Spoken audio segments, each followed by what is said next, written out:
انا بس شفت حضرتك متاثر قوي بالتصويت دلوقتي، ويعني لدرجه ان دموعك نزلت. انا عارف ان هي لحظه تاريخيه، بس عايز اسمع يعني انطباع حضرتك ايه عن الموضوع ده؟ الحقيقة شعور مش قادر اوصفه، مش قادر اوصفه. انا حاولت املأ نفسي فعلا، بس مش قادر. لان مصر ديت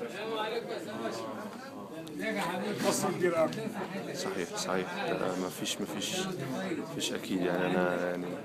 انا مش قادر انا كمان امسك دموعي معاك، بس يعني انا ارجو من الدكتور أبو فتوح يخلوا باله منها.